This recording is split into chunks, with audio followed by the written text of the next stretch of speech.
ویلی شي چې څنګه د خوښې د انګورو یو بل سره نه لګي، څنګه د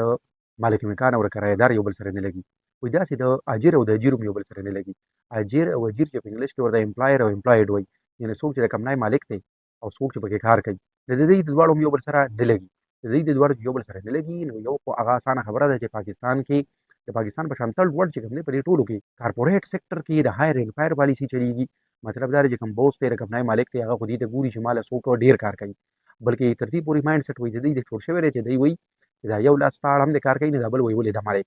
نو هغه خو داسې مالکان دي یا داسې چې کوم دی هغوی اډمنسټریټرز مقرر کړي دي چې هغوی د لاندې چې کوم خلک کار کوي سبارډینیټس چې کوم دي د هغوی سره د هغوی مزاج او رویه ښه نه. او دا هم یوه خبره ځان سره تاسو یاد وساتئ چې وایي زمونږ اکچوال مزاج چې کوم دی هغه هغه دی کوم چې زمونږ د خپل ځان نه لاندې خلکو سره یعنې سبارډینیټ سره د بوس مخې دپاره یو سړی ټیک ټاک وي که نه د کمپنۍ نه مالکان را مالداره خلک سرمایه‌دار مغزو کې هر وخت کې صرف کلکولیشن چلیږي ما ته په دې کې څومره فایده ده او څومره نقصان دی. نو که چېرې د 13 کاله سړی دی ده سره یې دومره کار کړی دی خو ده ته اوس ښکاري چې دې زما نه کار نور نه دی فایر کړي د کمپنۍ نه لرې کړي او خبره یک طرفه هم نه ده.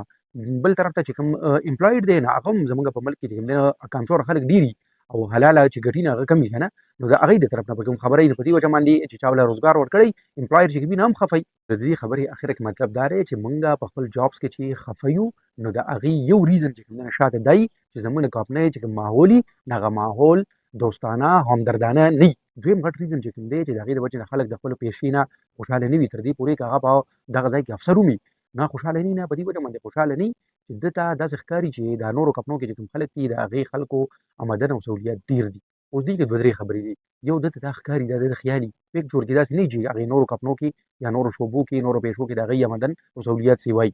دویم که چېرې دا په رښتیا باندې چې د هغوی آمدن او سهولیت سیوا دي نو بیا بله خبره دا ده چې هغه آمدن او سهولیاتو سیوا ته چې دی رسېدلی دی د هغې شاته یو لوی سفر یو هارډ ورک یو سټرګل نه هغې ته مونږ نه ګورو مونږ وګوره د ده آمدن او سهولیت سیوا دي. درېیمه چې کومه خبره ده هغه دا ده چې آمدن او سهولیات چې کوم ځای کې سیوا وي نو دا یاد وساتئ چې هلته کې رسکس